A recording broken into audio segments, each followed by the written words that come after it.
Devam eden Kariş'in eylemi, yani kamu taşımacılığı yapan otobüs şoförlerinin eylemi. Saat 3'te Bakanlar Kurulu toplandı. O Bakanlar Kurulu'ndan bir şeyler bekliyor eylemciler. Yani kendilerinin ortaya koyduğu beklentilere bir olumlu yaklaşım olursa Bakanlar Kurulu'nda eylemleri kalkabilir ve toplu taşımacılık başlayabilir. Ama bununla ilgili henüz net bir şey söylemek için erken. Bakalım Bakanlar Kurulu herhangi bir karar üretecek mi taşımacılıkla ilgili. Bunun dışında bugün ana gündem konusu elbette turizmcilerin yaptığı eylemdi. Seyahat Acenteleri Birliği'nin organize ettiği, diğer paydaşların da Otelciler Birliği, kiralık araç işletmecileri vesaire sektör temsilcilerinin katkı koyduğu çok geniş katılımlı, kalabalık bir eyleme şahit oldu Başbakanlık önü bugün. Çok renkli de bir eylemdi. Birçok ilginç görüntüler ortaya çıktı. Ama şiddetin olmadığı, mesajların verildiği, müziklerin çaldığı, birlikte şarkılarını söylediği değişik bir eylem oldu. Günün sonunda bir uzlaşı ifadesi ortaya çıktı.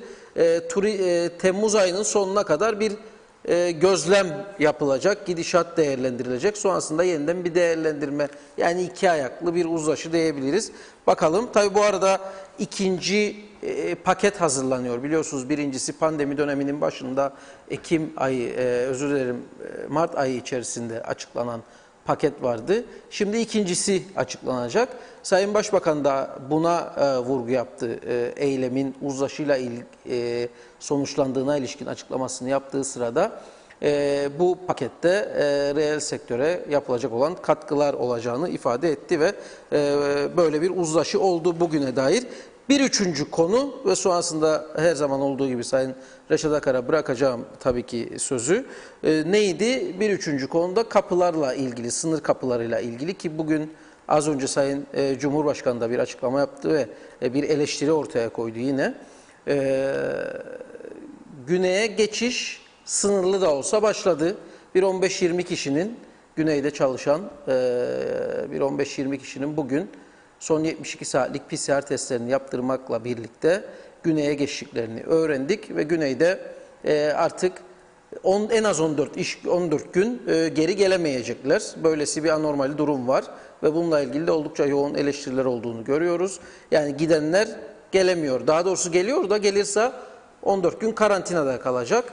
Ama böylesi bir durumda da işlerini kaybedecekleri için yaklaşık 1500 çalışanın 15-20 tanesi ailelerini burada, kuzeyde bırakarak güneye geçti ve orada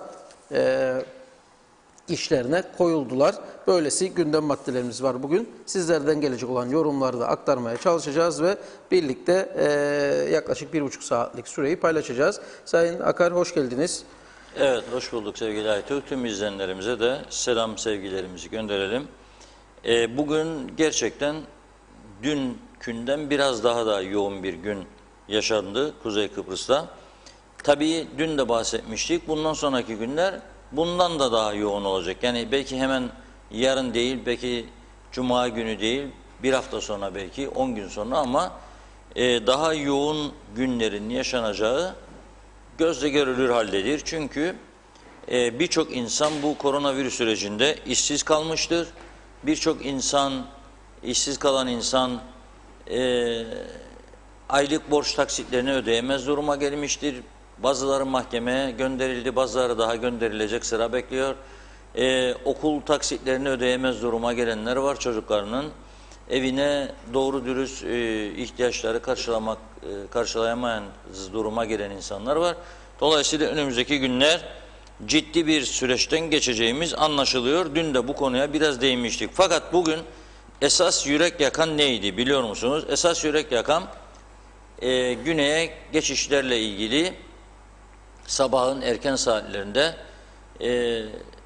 gerek Metehan sınır kapısında gerekse Rumların polis muhacere kontrol noktasında bizim kuzeyden giden işçilerimizin durumuydu. Bu işçilerimizin gerçekten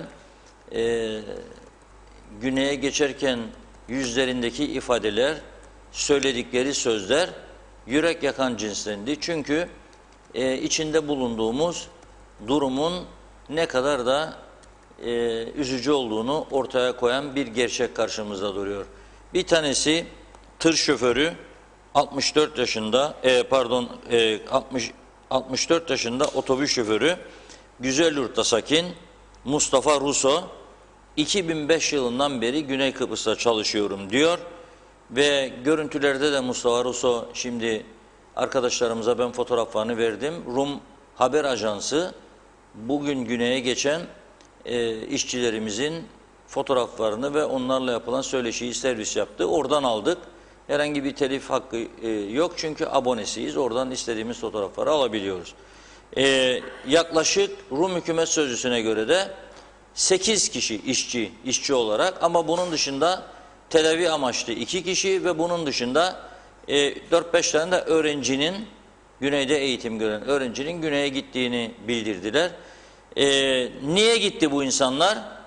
Baktığımızda işte bu 64 yaşındaki kamyon şoförü şöyle diyor. Bu kısmını lütfen bizdeki yöneticilerimiz, bizi yönetenler çok dikkatlice dinlesinler. Bugün Avrupa ülkelerinde emeklilik yaşı artık birçoğunda 67'ye yükselmiştir. 67 yaşına gelmeden emekli yapmıyorlar. Biz bunu 65 demeye kalksak bile burada bir hale tepkiler çıkacak ortaya. Çünkü işte efendim bizim ülkemizde şartlar o ülkeler gibi değildir da biz öyle de biz böyle de mazeret üretmekte üstümüze gelen yoktur. Kabul etmiyoruz.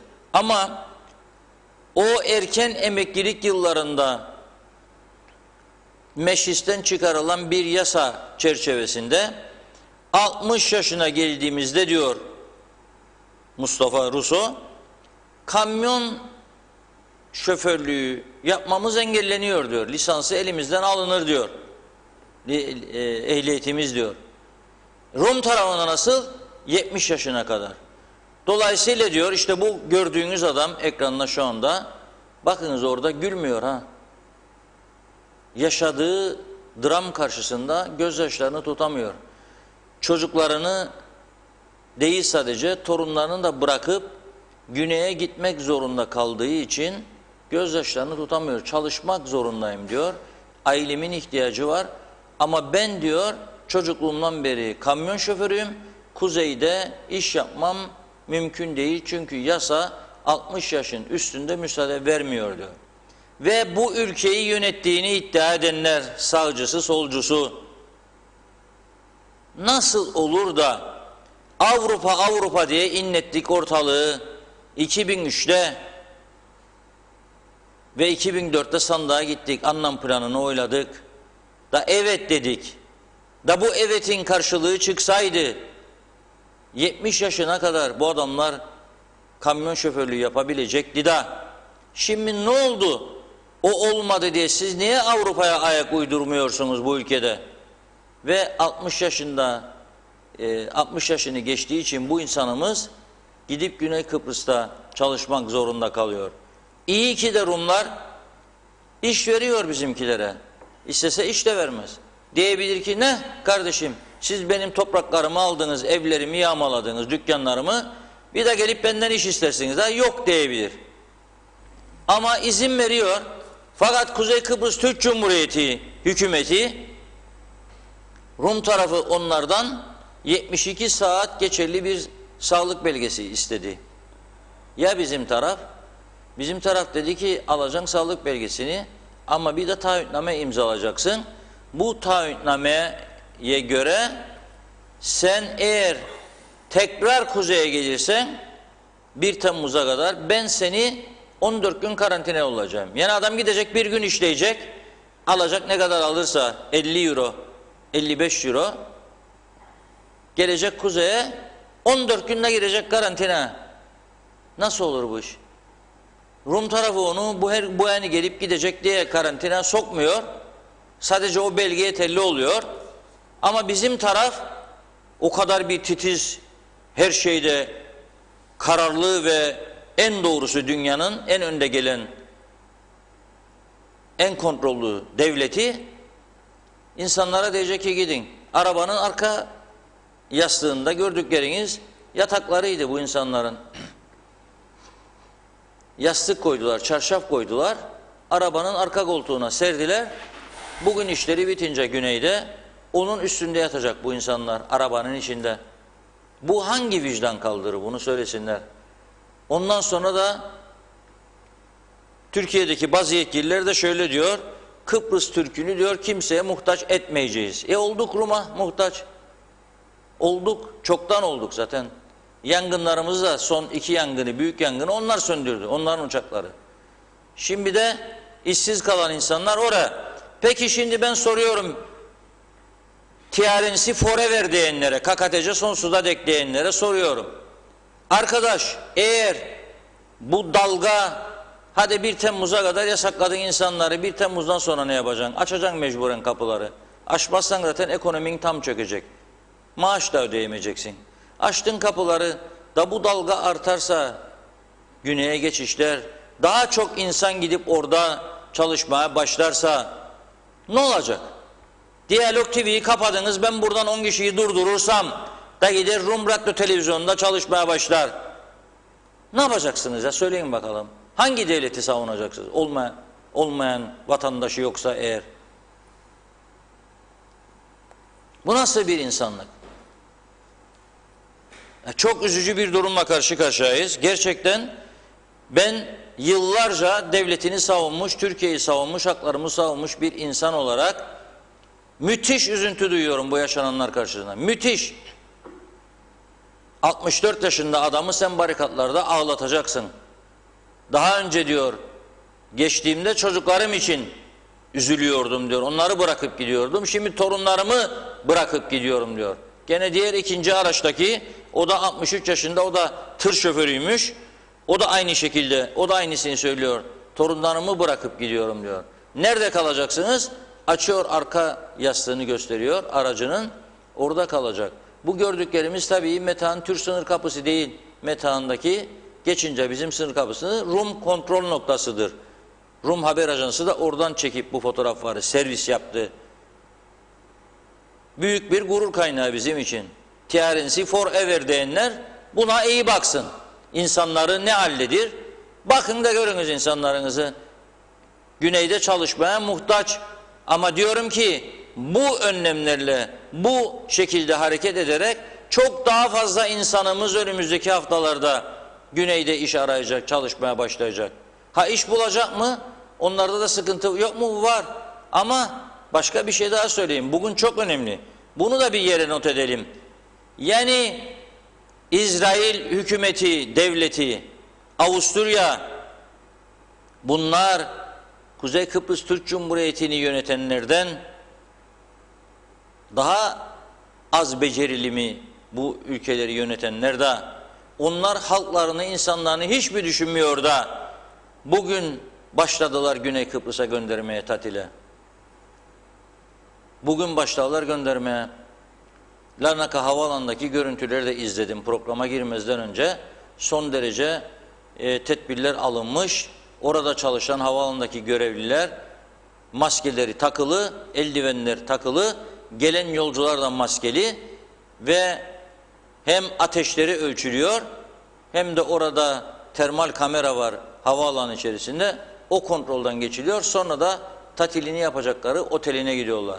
Onlar Güney Kıbrıs'a korkmadan gönderiyor vatandaşlarını tatil maksatlı emlak. Biz iş maksatlı. Gidecek ekmek parasını kazanacak, aldığı parayı dönecek, güzel yurttaki evine gidecek. Gene orada çocuklarına verecek, karısına verecek, torunlarına verecek, yemek alacak bakkalından, çakkalından ve senin elektrik kurumunun parasını ödeyecek, belediyesinin su parasını ödeyecek. Ne var bunda? Yani bu nedir bu katı kurallar? Uyguluyoruz. Dünyada en katı kural olan ülke haline geldik. Doğu blokunda olmayan uygulamalara yönelik. 1 Temmuz'a kadarmış. İnşallah 1 Temmuz'da düzer ama 1 Temmuz'a kadar çok sıkıntı çekecek bu ülke. Bu ülke çok sıkıntı çekecek.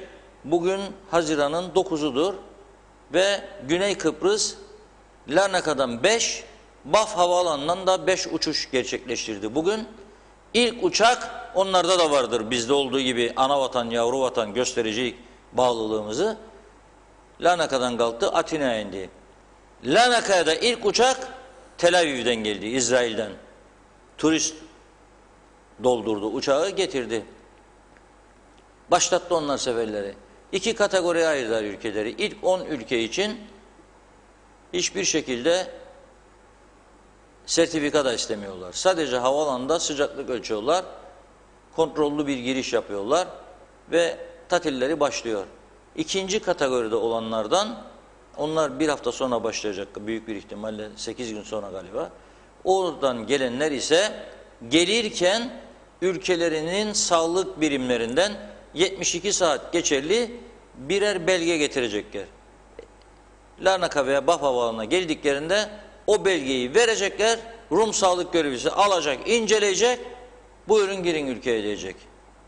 Kıbrıs vatandaşı olursa eğer gelenler veya Güney Kıbrıs'ta ikamet hakkı olanlarsa gelenler, onlar ise orada bir testten geçirilecek havaalanında ve test sonucu pozitif çıkanlar evlerinde karantinaya alınacaklar. Evlerinde test sonucu pozitif çıkarsa, test sonucu negatif çıkarsa herkes evine, köyüne gidecek, yaşamına başlayacak.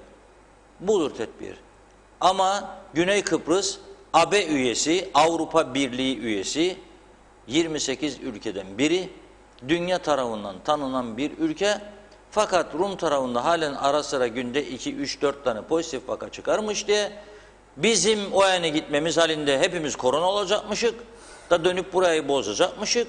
Bu yüzden de bu katı kurallar uygulanır. Öyleyse bir yerden parayı bulup çalıştırmadığınız insanları ödeyeceksiniz. Nitekim bugün Kıbrıs Türk Seyahat Acenteleri Birliği'nin eyleminde turizmciler de katıldı. Aslında eylem sonrasında acentelerinden hükümetin uzlaştığı açıklandı. Ama ne uzlaştıklarını hiçbirimiz bilmiyoruz. Bakacak demiş de size ikinci pakette ya başka bir pakette yardımcı olacak demiş. Ama nasıl bir yardım olacağını şu an itibariyle bilmiyoruz. Herhalde bu eylemi organize edenler açıklayacak. Fakat anlamlı bir mesaj verildi Başbakanlık önünde. Sabahleyin de arkadaşlarımız bunları yansıttı. Oraya tabut götürüldü. Yani turizmin cenazesi anlamında bir eylem yapıldı. Şezlonglar götürüldü. Arkadaşlarımız da var herhalde. Koyun arkadaşlarım görelim bakalım biz de bunları. Bu bugünkü eylemdendi. Turizm çalışanları gitti. Peki bu eylem bitti. Seyahat acentelerine hükümet değilim ki dedi, merak etmeyin. Türkiye'den bekliyoruz uçak gelsin. 500 bavul gelirse bir tanesini de size verecek dedi, farz edin. Para mara olmayacak yani ama olduğunu farz edelim. Bitecek mi sorunlar? Bitecek mi? Dün Otelciler Birliği Başkanı Sayın Dima Çağıner bağlandı. 111 kayıtlı otelden 21 tanesinin açıldığını söyledi sadece. Geri kalan 90 otelin çalışanları nerede? Ne yiyorlar? Ne içiyorlar? Efendim onlar zaten vatandaş değildir. Vatandaş olan var, olmayan var. Ama vatandaş değilse bile ev kirası ödüyorlar. Evlerine alışveriş yapıyorlar. Bu ülkenin ekonomisine katkı sağlıyorlar. Sosyal sigorta ödüyorlar. İhtiyaç sandığı ödüyorlar. Ve eğer varsa bir liste elinde hükümet yetkililerinin açıklasın. Bu paralar bu ay sonu düşmeyince sosyal sigorta ihtiyaç sandığının kasasına emeklileri siz nasıl ödeyeceksiniz? Sigortadan emekli olanları söylüyorum. Hadi devlet emeklilerini ve devlette halen çalışanları bu ayda ödeyecekler. Çünkü 400 milyon borçlanma kararı aldılar. Devlet kefaletiyle. Tabii devletin kefalet olarak neyi verdiğini bilmiyorum ben. Selami Sarabelleri mi, Girne Kalesi mi bilmiyorum. Çünkü altın rezervimiz yok, petrol yok, doğalgaz yok. Neyin ipotek vererek bu paralar alınıyor? Bir şey verildiği yok bildiğiniz gibi. 1,5 milyar euro civarında KKTC devletinin halen bankalarımıza, özellikle de en büyük banka olan devlet kontrolündeki Kooperatif Merkez Bankası'na borcu var yıllardır. Batmış Kıbrıs Türk Hava Yolları, batmış Toprak Ürünleri Kurumu'nun borçları. Şimdi 400 milyon daha üstüne borçlanılacak bunun. Bu borç nasıl ödenecek? Bilinmiyor. Ama diyelim ki bu ay sonu da maaşlar bu borçlanacak paranın ödendi. Ondan sonrası nasıl olacak? devletin kasasına eğer gelir girmezse bunun nasıl olacağını biz kestiremiyoruz. İşte Türkiye'den sadece maliyedeki açıklar için 1 milyar 100 milyon liralık bir kaynak öngörülür. Herhalde yetişemeyen yerde o kaynaktan gelecek. Başka türlü Gelirse. açıklanamaz. Gelirse. Gelirse tabii. Gelirse. Şimdi ama öyle bir devlet düşünsen, öyle bir devlet düşünelim. Yani tek derdi sadece kamuda çalışanların maaşını ödemektir. Ama güneyde çalışırdı, bırak ölsün evinde. Ölsün kardeşim. Bu adam çalışamıyor. 1520 kişiden söz ediyoruz burada. Evlerine ekmek götüremiyorlar. Ötekiler otelde çalışıyor, götüremiyor. Ötekiler lokantalarda çalışırdı, çoğu restoran boştur. Ötekiler konfeksiyon mağazası vardı, satış yapardı, para alırdı. Soralım bakalım kaç paralık satış yaparlar, yoktur. Aras'ta esnafı batmıştır. Mausa surlar içi batmıştır. Güzelyurt çarşı esnafı batmıştır. Girne hepsi batmıştır. Ne olacak bunlar? Kaç ay daha götürecekler yastık altındaki parayla hayatlarını? Götüren götürdü. Ha bu arada başka bir yanlışlık vardır. Türkiye'de de bazı kişilere böyle mesaj veriliyormuş, burada duyuyorum. Aman siz bakmayın Kıbrısların bağırmasına, bizimkilerin bangalara bakın, bangalara dermişler. Mevduatlar ne kadar çoktur. O bangalardaki mevduatlar acaba tümü burada yaşayan Kıbrıslıların mı? Yoksa İngiltere'de yaşayan 10 binlerden insanın da burada paracıkları mı vardır? İşler hamburgercilik yapmaktan orada canları çıktı insanların, ya da taksi şoförlüğü ya da başka bir şey. Biriktirdiler 3-5 kuruş da buraya da koydular. Çünkü neticede öldüklerinde burada defnedilmek istediler. Bari kefen parası bulunsun, mezar parası bulunsun ya da çocuklarına arkadan 3-5 kuruş bıraksınlar diye. O paralara göz diktiniz ama o paralar sadece burada yaşayan 200 bin kişinin mi, güneyde çalışan işçinin mi o paralar? İflas eden ayakkabıcının mı, iflas eden konfeksiyoncunun mu? Kimindir bu paralar? Yani onlara da göz dikmeyin Allah aşkına, da sonra bu ülke çok daha kötü duruma gelir. O yüzden o rakamlara bakarak gitmeyelim lütfen. Bazı insan da var, çok zenginlerimiz de var, onların paraları da var, olabilir. Ne yapalım şimdi, insanların paralarına el konamayacağına göre ekonomik çarkı döndürmek lazım. Ekonomik çark da bu şekilde dönmez. Yani bugün yapılan eylem her ne kadar uzlaşı dendiyse de ne öngörüldüğü sonuç olarak bilinmiyor. Peki kamu araçları işletmecilerinin eylemi ne olacak? Dün başlayan bir eylem vardı. Bugün de araçlar sokaklarda. Bakıyorum ben, bir yığın insan feryat ediyor. Diyorlar ki biz ne yapacağız? Trafik felç oldu. Yollar kapandı, ne yapacağız? O bölgedeki benzinciler vardır. Benzinciler iş yapamıyor. Kapandı yolları. Kim ödeyecek bu insanların kayıplarını 2 gün 3 gün süreyle? Orada eylem var diye. Belirsiz bir durum. Yani bu ülke yıllardır bu belirsizliklerden kurtulamadı. En büyük sıkıntımız da budur. Fakat ben bir Kıbrıslı Türk olarak 74'te savaş yaptık. Kazandık bu savaşı. 200 bin civarında Rum'un terk ettiği evlerin ve iş yerlerinin üstüne konduk. Buzluklar çalışır vaziyetteydi. Birçok evde içinde de meyveler, zepseler de vardı. Birçoğu altınlarını alamadı, bıraktı gitti. Tabaklar, tencereleri zaten hiç götüremezdiler. Yorganları, yastıklar hep kaldı. Dükkanlar, iş yerleri ve biz bugün hala Rum tarafına muhtaç durumdayız. Beni en çok üzen bir Kıbrıslı Türk olarak budur. Kaç tane Kıbrıslı Rum vardır kuzeye gelip de çalışan? Göstersinler bakalım. Şarkı söyleyen birkaç sanatçı dışındaki, onları da tehdit ediyorlar diye gelemiyorlar artık. Kaç tane Kıbrıslı Rum var gelip Türk tarafına çalışan? 29 bin işsizleri var. Neden gelmiyorlar bize? Çünkü devlet ödüyor onların parasını, işsizlik parasını. Ve diyor ki sakın muhtaç olma başka tarafa. Ben senin paranı ödüyorum burada. Ne zaman da iş açılacak gideceksin. Şimdi ilan ettikleri gibi Temmuz ayında 350-400 bin, Ağustos ayında da 600 bin turist giderse Güney Kıbrıs'a, bu 29 bin olan işsiz sayısı çok aşağılara düşecek. 7 bin, 8 bin olacak belki, 5 bin olacak belki. Biz bu tarafta insanlarımızı bu kadar büyük olanakları yok ettikten sonra hadi gidin Rum'tana çalışın ama gelmeyin de kendi bölgenize diyorsak bu çok üzücü bir durumdur. Bakanlar Kurulu bu durumu tekrar değerlendirsin ve lütfen bizlere halkı tatmin edecek bir cevap versin. Bu bugün giden 8 kişinin meselesi değildir. Gitmek için sıra bekleyen daha binlerce insan vardır. O insanları da düşünmek lazım. Gidip de ne yapacağım Rum tarımına deyip de bugün gitmediler. Belki hükümet insafa gelir de bu kararı değiştirir diye bekleder. Ne var? Herkes tedbirini aldıktan sonra korkuyu gerektiren hiçbir şey yoktur. Korkunun ecele de faydası yoktur. Bırakın insanlar işlerine gitsin gelsin, hiçbir sorun yaşanmaz. Ve tabii Cumhurbaşkanı'nın da bugün sitem dolu bir açıklaması var. Buna değinmeden bu konuyu kapatamayız sınır kapılarıyla ilgili. Rum tarafı İki Toplumlu Sağlık Komitesi'nin toplantıları sırasında dedi ki bizim temsilcilerimize, ki bunun içerisinde hükümete mensup milletvekilleri de var, alınız dedi bizim önlemlerimizi ve taleplerimizi yazılı bir metin halinde gönderdiler Sayın Akıncı'ya. Sayın Akıncı dedi ki ben benim tarafımdan alamadım. Sağlık Bakanlığı'na söyledi. Sağlık Bakanı dedi ki merak etmeyin dedi. Ben size öyle kağıt parçacığı değil böyle bir tane iki tane.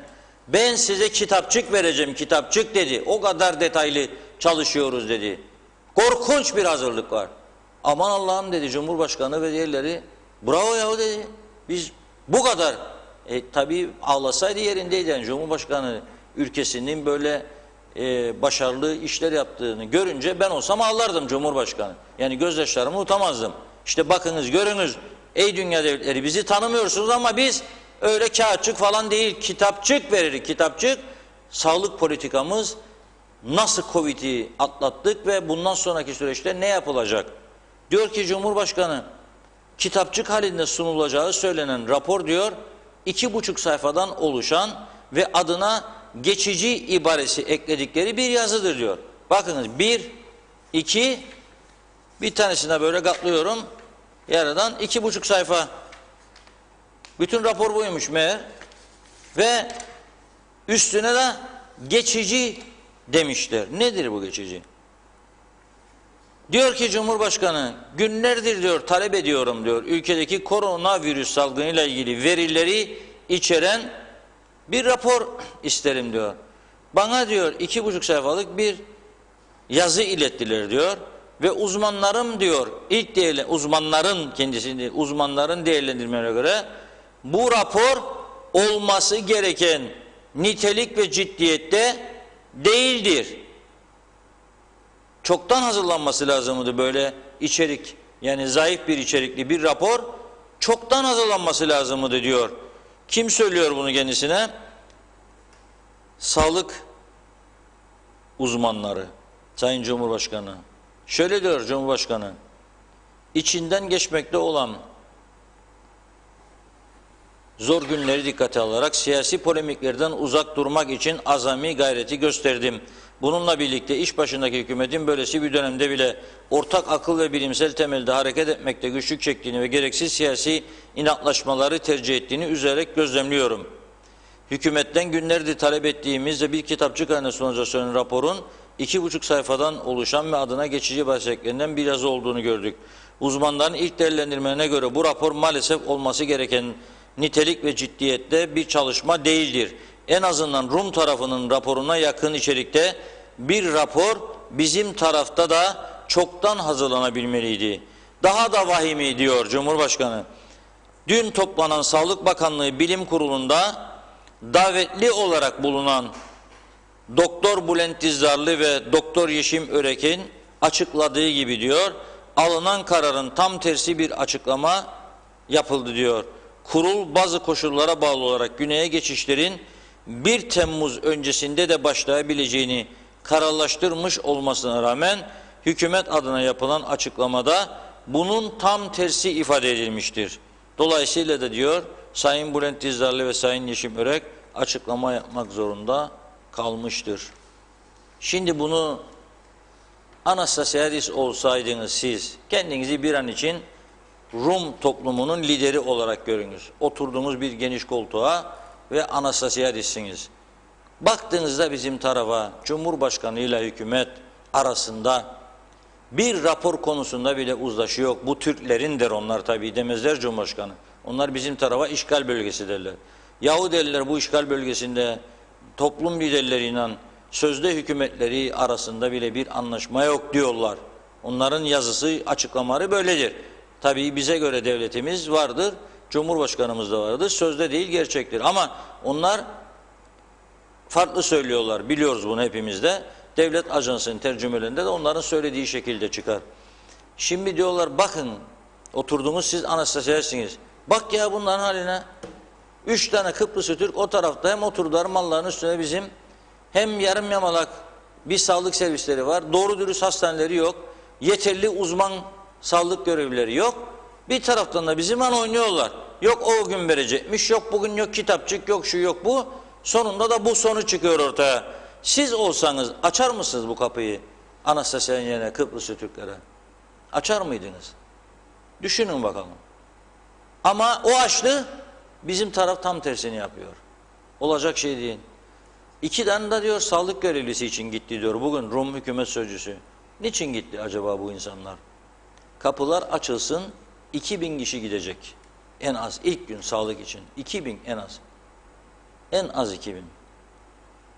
Dolayısıyla gerçekleri de görmezden gelmeyelim. Beklemesin hükümet yönetenler Allah korusun kapısını çalsın bir sağlık sorunu ailesinden veya kendilerinden birisi.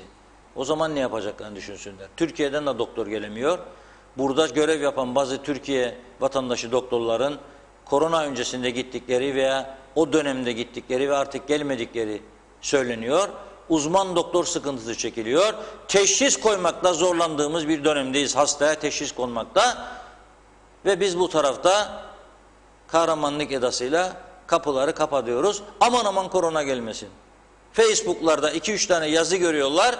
Aman aman deyeni halk baskısı var üstümüzde diyorlar. Halk baskısı yok. Facebook baskısı var üstünüzde. Siz de Facebook'a göre ülke yönetiyorsunuz. Bütün sorun budur.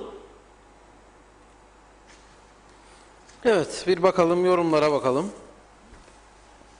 Hasan Küçük diyor ki dün ve bugünkü eylemlerden daha çok ses çıkacak çok yakındır bu. Her sanayi fabrikası bir kaledir. Her kale düşüyor çünkü demiş. Hep siyaset yapılıyor. Akıncı da hükümet da seçimler geliyor diye demiş Öz Kemal. Herhan Taşyakar süpersiniz diyor. Güneyden buraya gelmek isteyen birçok insan var. Ayrıca normal akışın sağlanması önemli. Bu belirsizlik bu ülkenin felaketi olacak. Ama ancak hastane yapılacağını televizyon ekranlarından müjde verip sanki her şey çok mükemmelmiş gibi eve uyumaya gidiyorlar diyor Ruhsan Hanım da.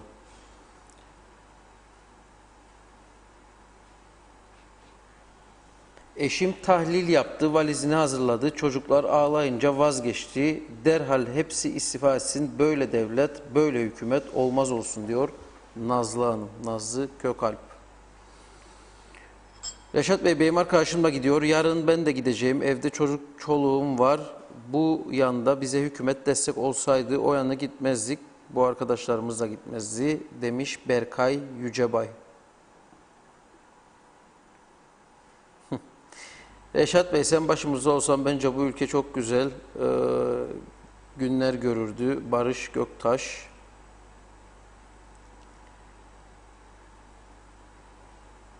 Bıraksınlar insanları işine gitsin, güneye paralar gelince bütçelerine girsin, hükümet kalkınsın. Bu insanlar burada harcar kazandığını diyor Emine Mülayim. Benim oğlum Güney işçisi kaç aydır bir kuruş evimize girmedi. Sınır kapıları açılmazsa Güney işçileri işleri ne olacak? O zaman ne olacak? Halimiz diyor Aşkın Beyaz. Hasan Yalınca da ne demek yani diyor. Geçin de kalın o tarafta. Gün ola harman ola diyerek eleştiriyor bunu. Politikacılar bebek bezine benzer. Değiştirilmezse kokmaya başlar demiş Sema Hüseyin de.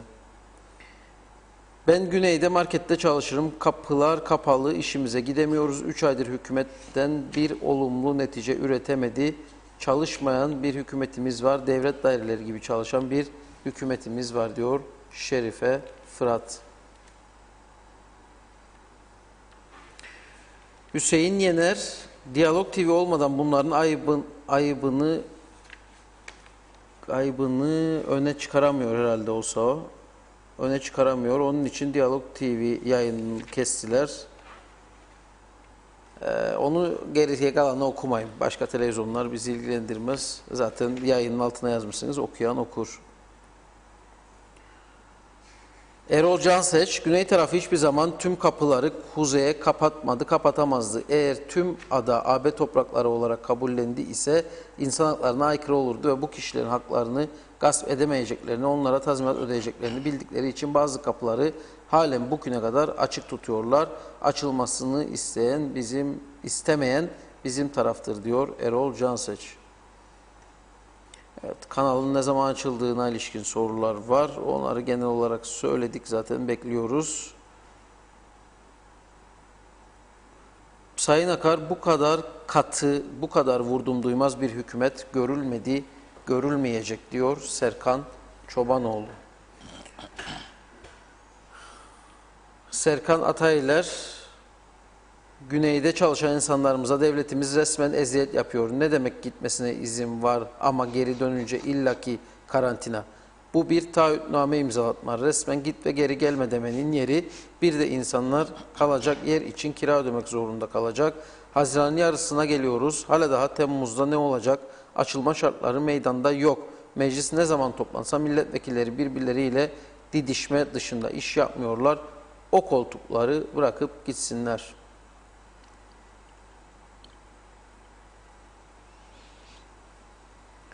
Kemal Kolçak, ben de bugün saat 16.30'da 2 çocuğumu geride bırakarak Güney Kıbrıs'a geçiyorum. Ekmek paramı kazanmak için demiş.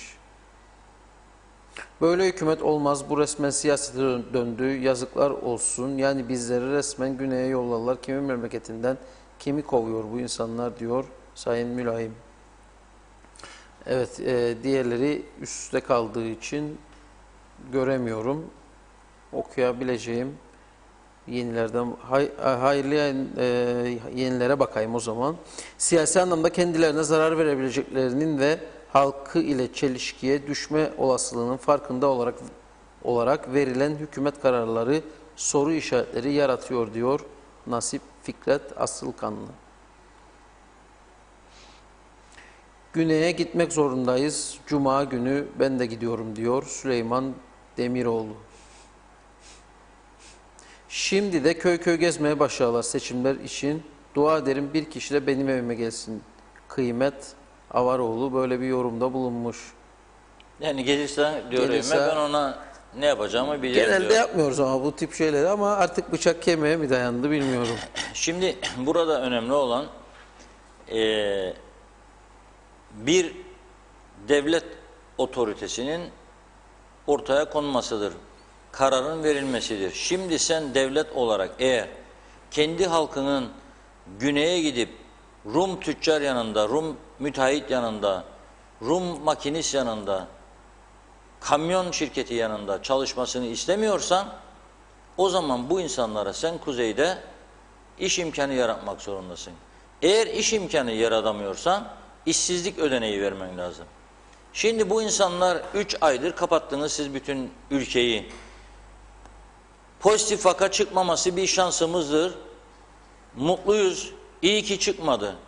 İyi ki ölümler olmadı bu ülkede. 4 tane kayıp var sadece. Onlar da yabancılardı genel olarak. Bu iyi bir sonuçtur. Ama bu iyi sonucu ekonomik anlamda da iyi sonuca götürmek lazım. Sağlıkta yaşananı. Şimdi mesela ben bakıyorum, o kadar çok sosyal medya meraklılar. Madem baksınlar, 2 gündür sosyal medyada en çok eleştirilen konu hiçbir şekilde kurallara uyulmadığıdır. Maske takan insan kalmadı artık. Eldiven hiç yoktur. Eldiven hiç yoktur. Sıcaklık ölçümleri bazı yerlerde vardır, bazı yerlerde yoktur. Bizde hiç kural kalmadı. Hiçbir şey yoktur.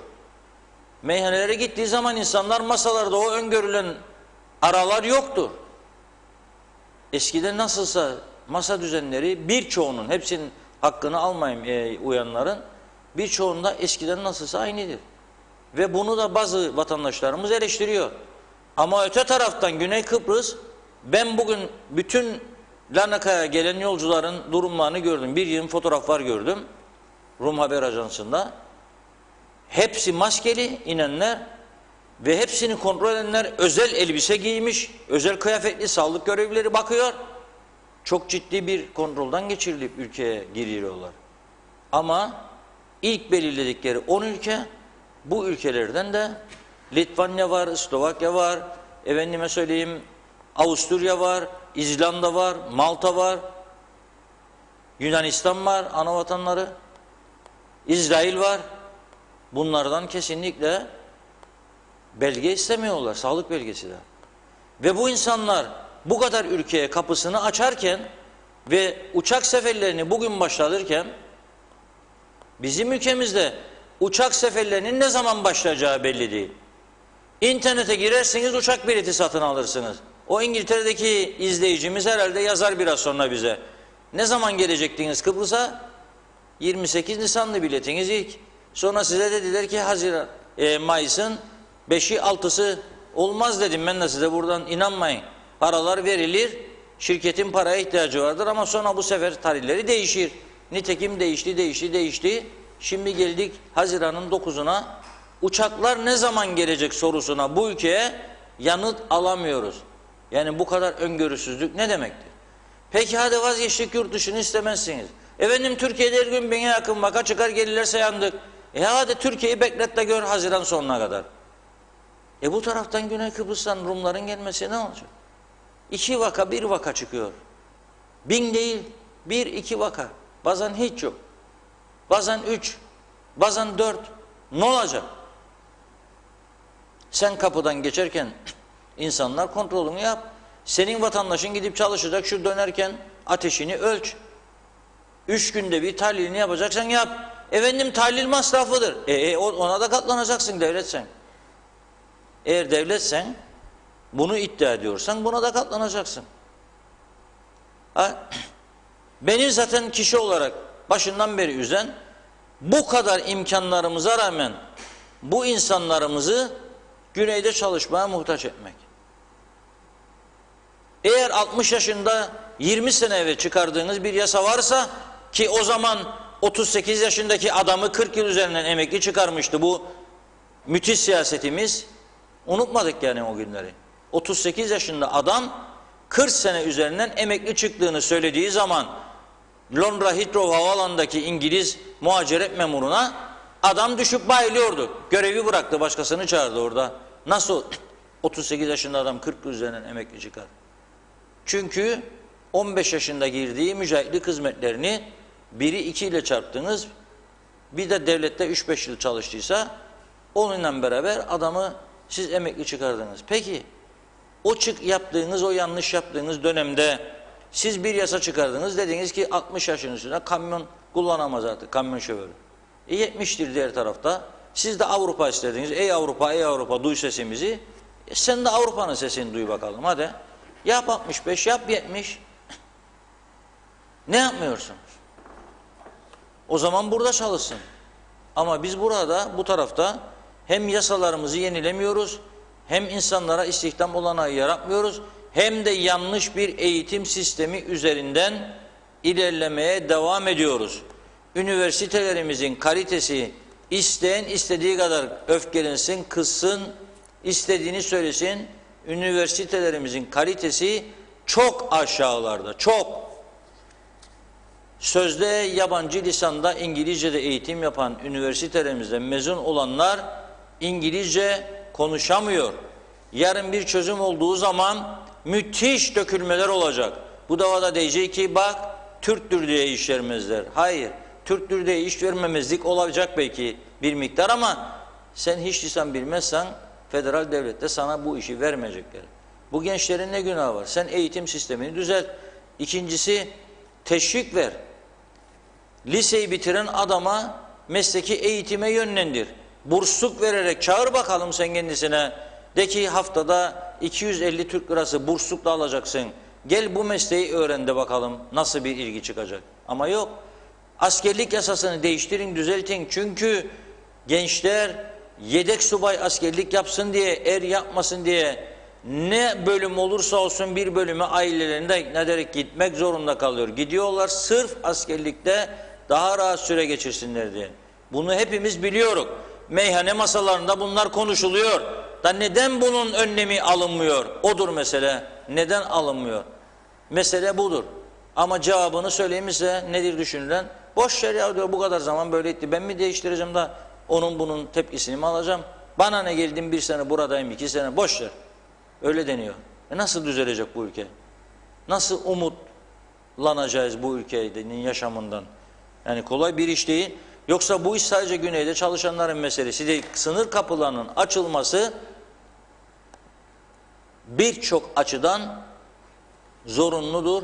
Bir an önce açılmalıdır. Ciddi bir sağlık problemi çıkarsa bugün Kuzey Kıbrıs'ta güneyden başka çare yoktur. Türkiye'ye uçak yoktur. Karayoluyla adam biner gider. Doktor Burhan Nalbandoğlu'na gitti. Teşhis koyamadılar kendisine. Ailesi ister mi o adamı, teşhis konulmayan bir adamı orada bıraksın? Ne olacağı belli değil. Veya bir başka hastaneye götürdü. Teşhis konulamadı. O zaman bunun daha ilerisini ister. Bu doğaldır, hakkıdır, insanlık hakkıdır. Kapı açık olduğu zaman orada alternatif vardır. Gider, daha iyi, daha uzman doktorlar da vardır Güney Kıbrıs'ta. Bunun milliyetçiliği de yoktur. Gider orada doktor muayenesini yapar, teşhisi konar, isterse tedavisini yapar, sonra geri milletine, memleketine döner. Kapılar açılsın, uçaklar başlasın uçmaya. Zaten herkesin ilk tercihi ağır durumda olanların kurul kararıyla Türkiye'ye gitmektir. Şu anda bunlar yoktur. O nedenle kapılar bir an önce açılması sağlık açısından da elzemdir. 2, tekrar söylüyorum, Aras'ta esnafı Lefkoşa'da batmıştır. Yenikent bölgesi Dereboyu esnafı batmıştır. Mausa'da surlar içi, surlar dışı esnafı batmıştır. Güzelyurt aynı durumdadır, Girne aynı durumdadır.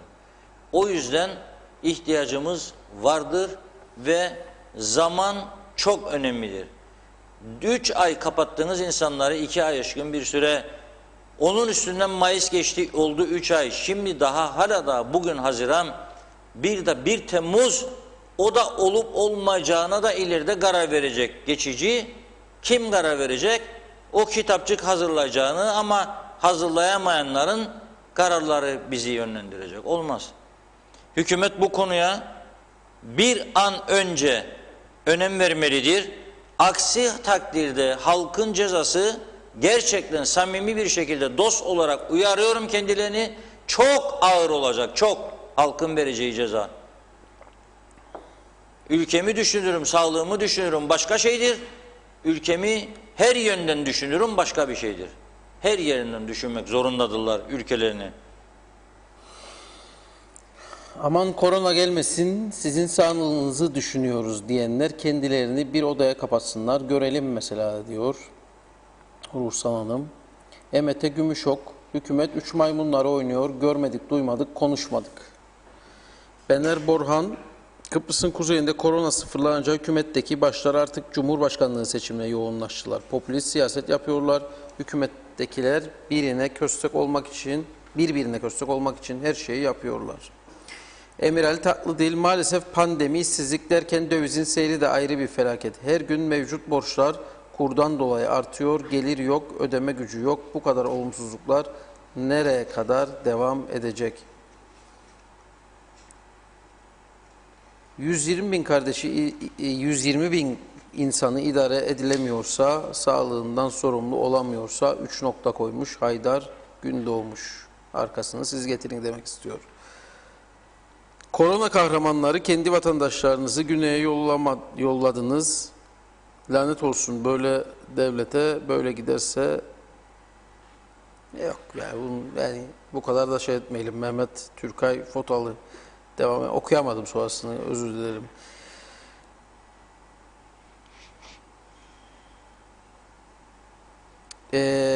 Çiğdem Yorat, şu an Nalbantoğlu Hastanesi'ndeyiz acilde ve inanın hiçbir yerde dezenfektan yok. Burası hastane, hiç dezenfektan olmaması korkunç bir şey diyor Çiğdem Yorat. Aydın Aziz, bugün açacağız, yarın açacağız kapıları diyerek bizimle oynuyorlar demiş. Almanya'dan yazıyorum, açın şu kapıları da biz de gelelim diyor Haydar Gündoğmuş. Leyla Gözüken 3 aydır kızım gelemiyor Türkiye'li diye Ankara'da öğrenci diye bilgi vermiş. Muhalefet de istifa etsin, yazıklar olsun, ben muhalefet bilirim ki ülke yönetir diyor Nazlı Kökalp.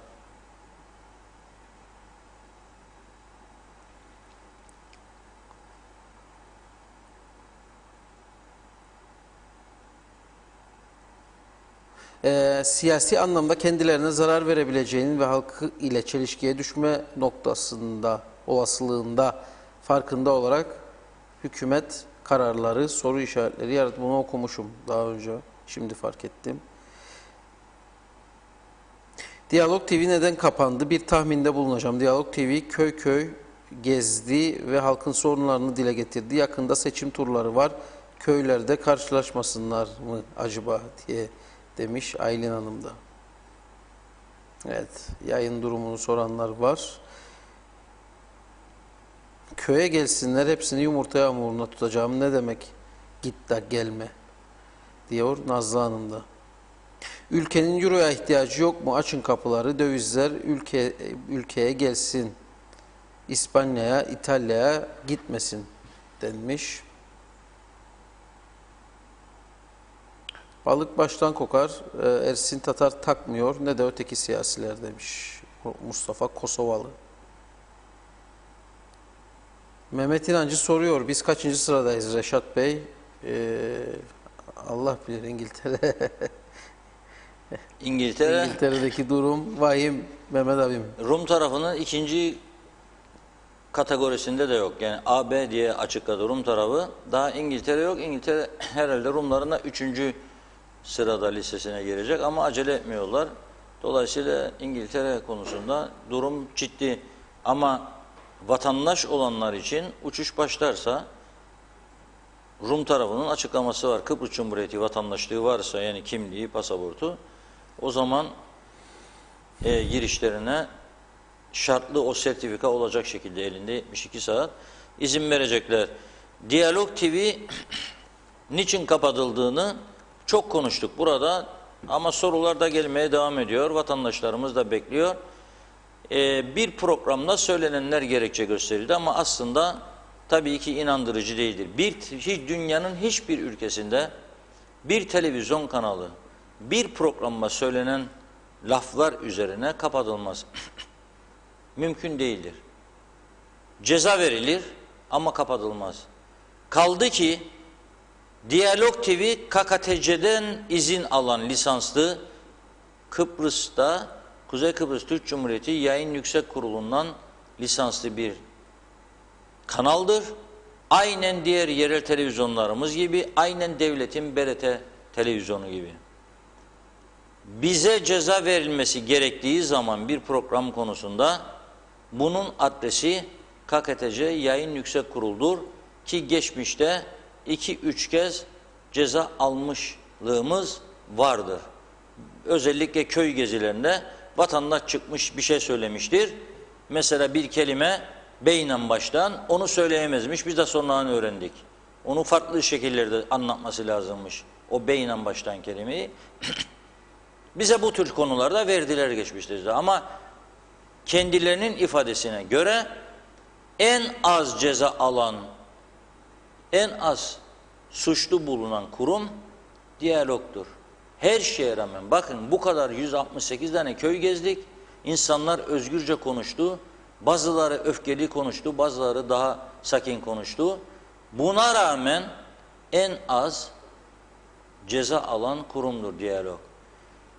En çok Türkiye, Kıbrıs, Kuzey Kıbrıs Türk Cumhuriyeti ilişkilerinde hassas olan kurumdur. Vatandaşın hakları, insanlarımızın hakları, çıkarları, eğitimi, sağlığı her konudan en çok hassas üzerinde duran ve bu konularda araştırma yapan doğruluğunu teyit etmediği sürece yayın yapmayan, hiçbir kimseye belden aşağı vurmayan, hiçbir kimsenin kişilik haklarına girmeyen, hiçbir kimseyi yazdığı bir yazı yüzünden yerden yere vurmayan, o onun görüşüdür başka gazetede yazdıysa diye bir prensibimiz var bizim. Yazmıştır bir gazetede, kötü yazmıştır, doğru yazmıştır. Birine hizmet etmek için yazmıştır, birini övmek için yazmıştır, birinden menfaati vardır yazmıştır veya yoktur. O onun sorunudur. İsterse vatandaş okur onun yazdığını, istemezse okumaz. Vatandaş verir kararını. Ama ben onun yazdığı yazıyı alıp da birileri ister diye benden ona saldırmam. Bizde böyle şeyler olmadı. Olmayacak da. Etik falan filan bahsedilirdi. Bir ara etikçilik, metikçilik. En çok buna uyan kurum Diyalog Medya'dır. Diyalog Medya'da çıktı birisi geldi köyden 500 nüfusu, 300 nüfusu, 200 nüfusu bir köyden baba çıktı geldi dedi ki evladına kızmış bir reklam vereceğim size. Parası da masanın üstünde. Koyunuz evlatlıktan red. Diyalog gazetesine giremez böyle bir ilan. Evladım falan falan evlatlıktan reddettim. Giremez. Babamı babalıktan reddettim. Giremez. Anamı analıktan reddettim. Kardeşimi kardeşlikten reddettim. Giremez.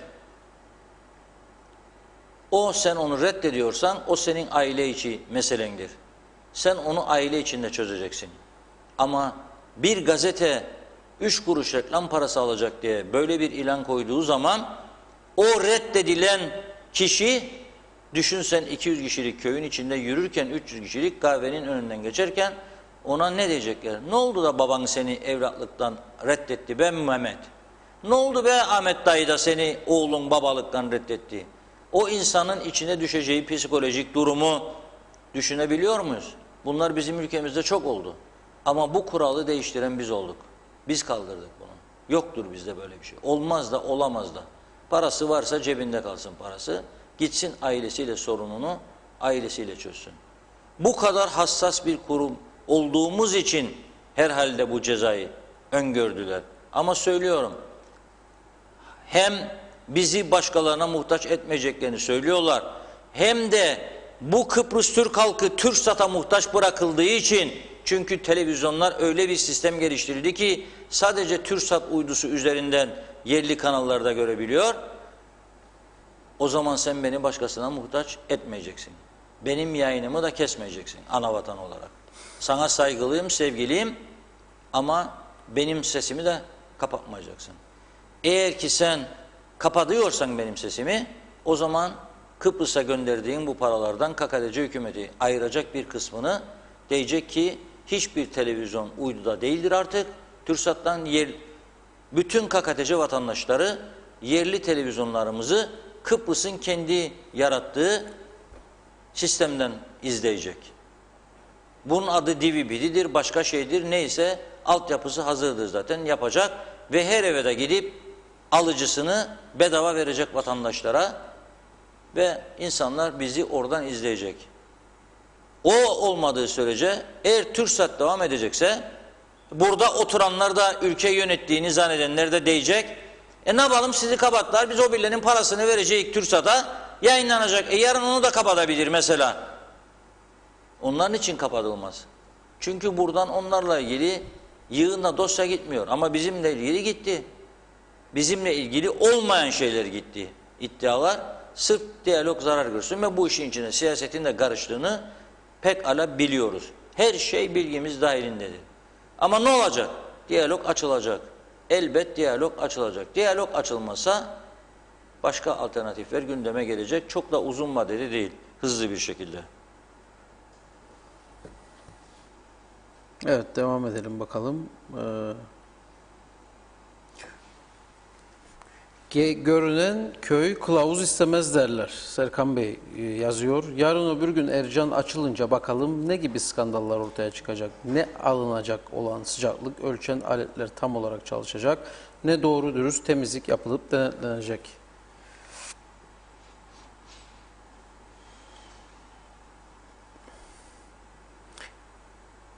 ELISA testiyle açılım başlamalıdır. Tedbirsiz olmaz diyor Hasan Nihat Erduran da. Kızılay yardımları ne oldu? Dağıttık. Yok, unutuldu, gitti. Müslüm Can sormuş. Başka sorular da vardı bununla ilgili. Kızılay olarak yardımlarını gördüm. Kızılay'a soracak. Kızılay dağıtmıştır. Dağıtmaya da devam eder benim bildiğim. Açsın telefonu Kızılay'a sorsun. Esat Altay Bey'dir başkanı. Sorumuz televizyon kanalımız açık kalsaydı Esat Altay Bey burada konuk olup tekrar son durumu özetleyecekti. Ama şimdi isteyen vatandaşlar Kızılay'a sorabilir. Para onların hesabına girmişti. Detaylı da 3 defa, 4 defa, 5 defa açıklama yaptı Kızılay Başkanı. Nerelere dağıtıldığını, nasıl bir planlama yaptıklarını anlattılar. Birçok vatandaşımız da yardımlarını almıştır. Amacına ulaşmıştır yani Kızılay yardımları. Reşat Bey, siz konuşmaya devam edin. Belki bir gün sizin doğru yolunuzu anlayan olur inşallah demiş. Anlayana sivrisinek saz, anlamayana davul zurna ağız. Nikos, Bülent Antonio.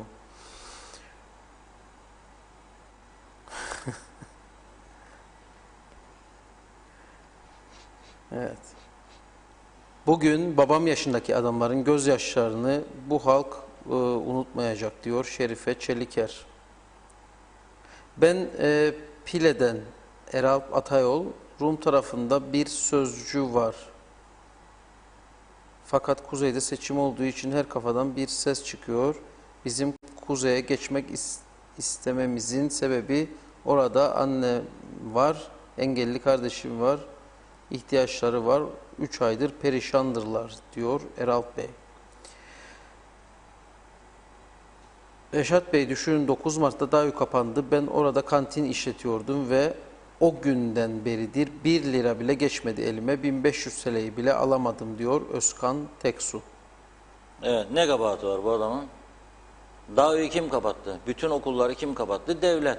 Kapatıyorsan sen bütün okulları, bütün iş yerlerini, Maliye Bakanlığı'nı kapattın,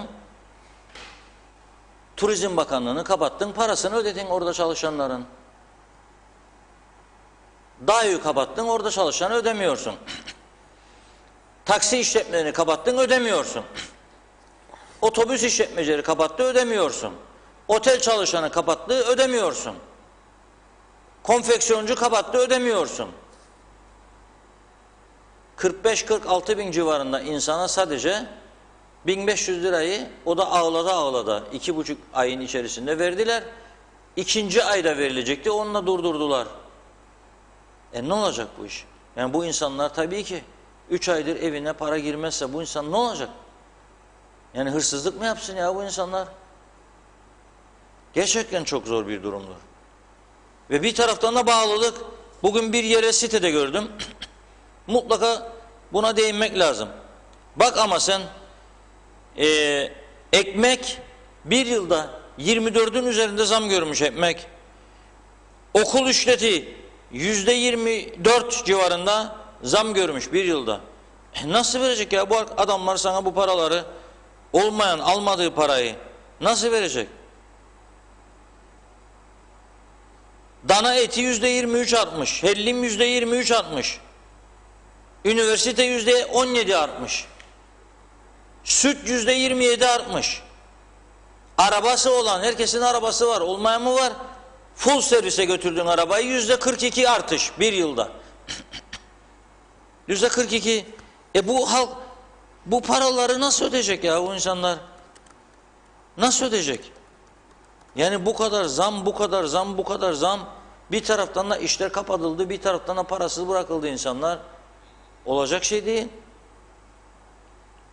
Dolayısıyla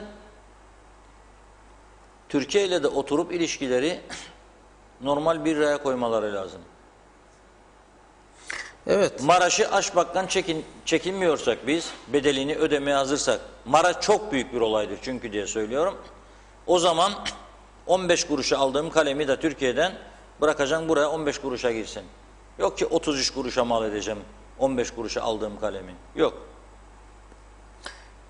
Yeni bir eylem haberini veren mesajlar var. Onu söyleyeyim. Arif Bayraktar, Respir şu an her bölgede toplantıda büyük eylem planlarıyla geliyoruz. En lezzetli eylem bizim eylem diyor. Mangallar yanıyor. Şeftaliyi de unutmasınlar ama lütfen. Şeftalisiz mangal olmaz.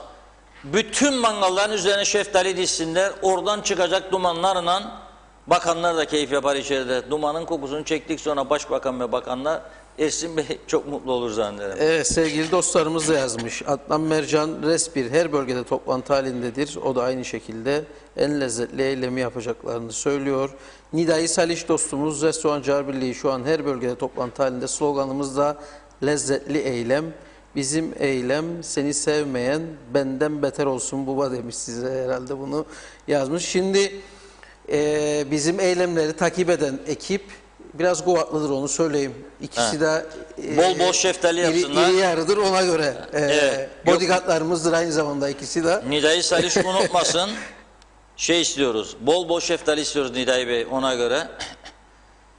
Adnan Mercan Usta'ya da söyleyeyim bol bol. Eğer Erol da katılacaksa Erol'dan da taze barbun istedik ona göre Erol.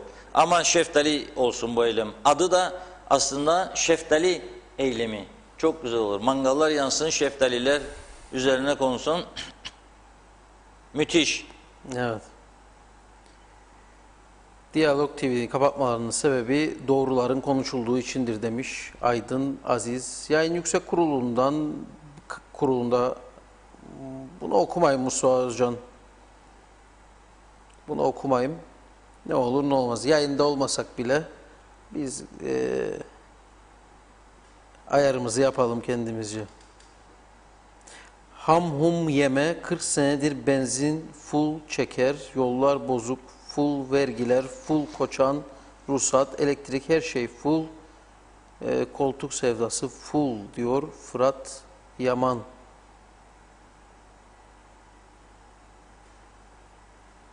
Bir şişe 70'lik, normalde bunu da söyleyemezdim ama artık söyleyeyim, Black Label 119 liradan 178 lira oldu. Market ürünleri hep zamlandı. Sürekli yorum geliyor. Emir Ali abim tam senin yorumu okurken gitti. Evet, tekrar çıkacak karşıma herhalde. 1 Haziran'da açılan kreşlerde 1 Temmuz'dan itibaren zam yapılmış. Yaşananlar karşısında artık kravat o kadar sıkmaya başladık ki gevşettiğimiz anda başımız belaya girecek. Serhan Gönelli kardeşim de evet, Reşat abi Aytu kardeş şeftaliler size kurban olsun, sizi sevmeyen olsun demiş. Sevgili Serhan teşekkürler. Umarım Respir'in de sorunları bir an önce ortadan kalkar. Evet, Emir Ali abimin buldum yorumunu. Market ürünlerde hep zamlandı. Ete zam, süt ürünlerine zam diyor Emir Ali Tatlıdil.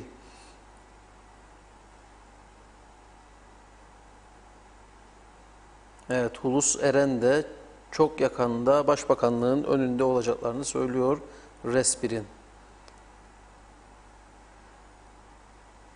Hülya Özkoyuncu, doğru söyleyen 9 köyden kovarlar, bu deyim yerinde. Biz gerçekleri, gündemi, siyasi her şeyi Reşat Akar'ın söylemleriyle öğreniyoruz. Gerçek gazeteci inşallah bir an önce uydudan yayınlar devam eder. Ayrıştırma hoş değil. İstanbul'dan saygılar diyor Hülya Hanım da.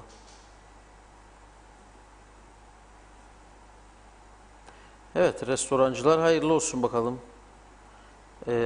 Eylemler bakalım. Sürpriz oldu, sürpriz oldu evet, bizim için. Şu an öğrenmiş olduk. Restorancıların bu eylemi sürpriz oldu ama ben dedim programın başında yani bu kadarla kalmayacak bu eylemler. Şimdi Seyahat Acenteri Birliği bu eylemi yaptı. Otel çalışanları, otelciler de daha doğrusu Otelciler Birliği destek verdi. Ama ne aldılar, ne vaat edildi ve ne alacaklar birkaç gün sonra ortaya çıkacak. Tatmin olacaklar mı, olmayacaklar mı? Şimdi 110 tane otelin 21 tanesi açtıysa ve açan 21 tanede toplam 200 tane bile oda dolmadıysa yerli iş turizm diyorlar. Kimin cebinde para var ya? O da iş turizm yapacak. Kaç kişide? Ve bu çark nasıl dönecek? Bu elektrik paraları otelleri nasıl çıkacak?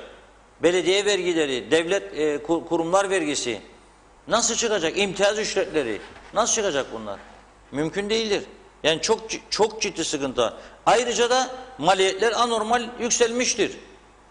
Mesela içki fiyatlarından söz etti biraz önce bir izleyicimiz. Evet, 120 lira olan bir şişe içki nasıl da 180 lira oldu ya? Döviz %50 artmadı. Yani %50 artsaydı döviz korona öncesinden bugüne kadar olan süreçte 2 ayda haklıdır diyeceğim. İthal içkidir, verdin %50. İthal iş %50 olmadığına göre nasıl orada %50? Zam yaptınız demek ki gizli gizli perde arkasından. Bu insanlar nasıl çıkacak bu işin içinden? Lokantacı geldiğinde müşteri ne yapacak? Ne de fiyat verecek buna? Kim mi ödeyebilecek bu parayı? Efendim içmesinler. Bütün dünyada içiliyor. Bütün dünyada içiliyor. Zaten Kıbrıslı Türk'ün işte ara sıra bir meyhane keyfinden başka bir şeyi kalmadı. Neyi kaldı hatta? Neyi kaldı? Kıbrıs Türk'ün neyi kaldı?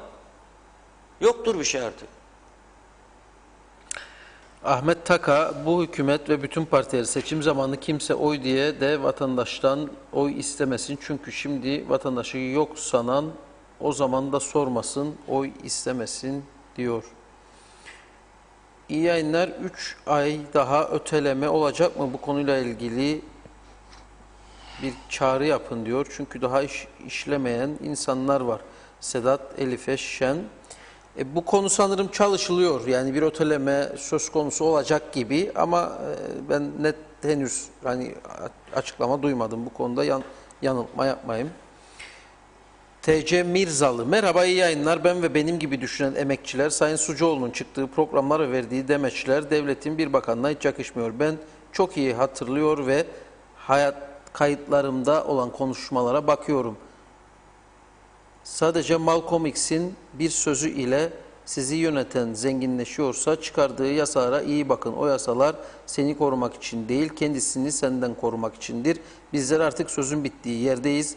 Sayın Reşat Akar, Aytuğ Bey, ben ve benim gibi düşünenler sizlere çok teşekkür ediyoruz. Allah sizden razı olsun demiş. Sigortalara da zam yapıldı. Ancak esnaf çalışsın, hükümete baksın. Zaten senelerdir böyle olmadı mı? Kandırmayalım birbirimizi. Peki hükümet ne yapsın? Kriz yönetiyoruz fakat iyi yönettik deyip kapıları sıkı sıkı kapatsın. Aman korona olmayalım, ne olur olmayalım. İnsanlar ekonomik krizden ölebilir. Yeter ki koronadan ölmesin diyor Ruhsan Hanım da. Selamlar. Mustafa Kemal demiş ki Denktaş'tan sonra Kıbrıs'ı hiç yönetemediler. Yazıklar olsun verilen emeklere diyor ve tabi Baba Denktaş'ı kastediyor kuşkusuz.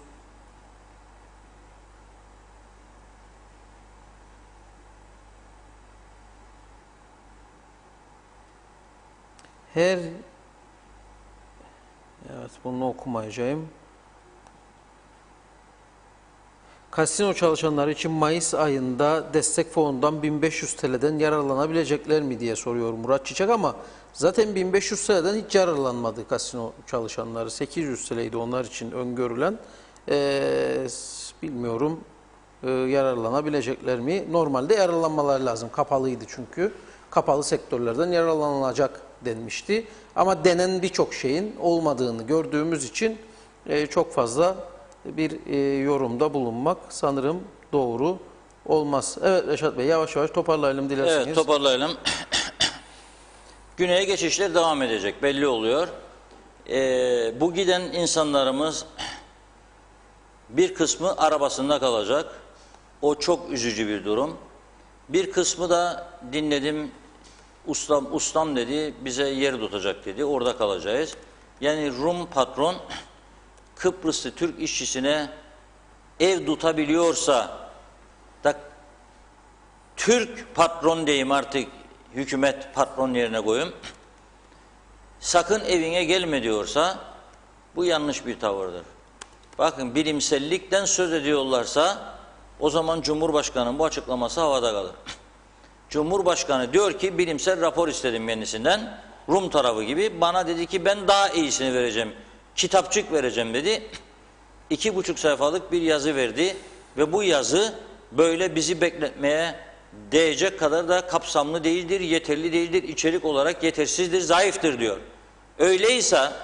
Öyleyse senin doğru dürüst bir raporun bile yoksa bana, benim ülkemin Cumhurbaşkanı sunacak, hangi koşullara göre, hangi şartlara göre, hangi düşünceye göre hala daha kapalı tutuyorsun sınır kapılarını? Neye göre?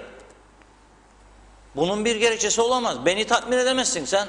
Efendim korona olmayalım. Açıkla bakayım nedir çekincelerin?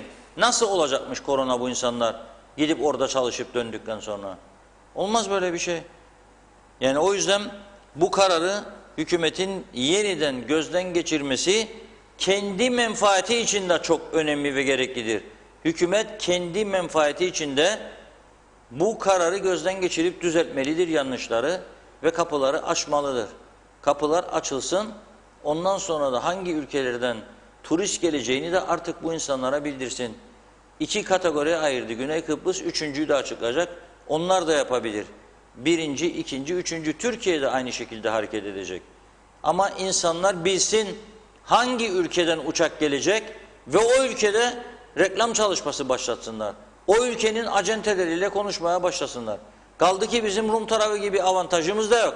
Rum tarafı evet Cyprus Airways battı ama başka 1-2 uçaklı bir Cyprus Airways çıktı. Wizz Air diye bir Macaristan ruhsatlı bir havayolu şirketiyle anlaştı. 11 tane uçağı Larnaka'ya geldi. Orada bekliyor, oradan gidip geliyor, seferler yapıyor.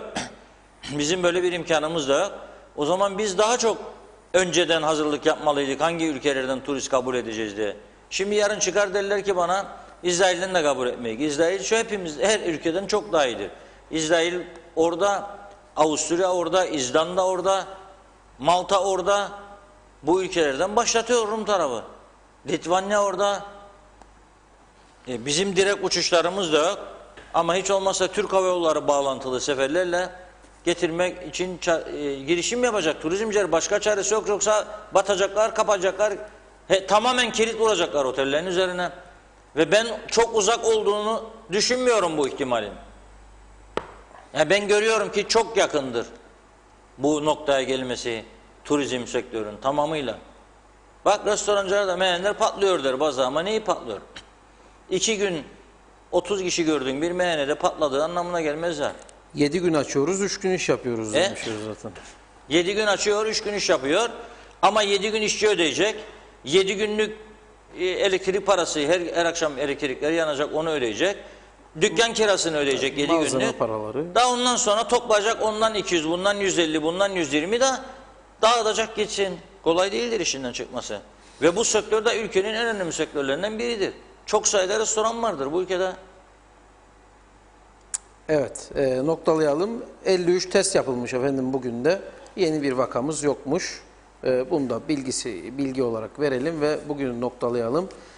Bakalım yarın detaylarını restorancılar nasıl bir eylem yapacaklar. Onları artık yarın da onları konuşuruz, detaylandırırız. Belki telefon bağlantıları yaparız. Güzel bir program hazırlarız yine saat 16.30'da. Bugünlük bu kadar. Tekrar görüşmek üzere efendim. Herkese iyi günler, sağlıklı günler.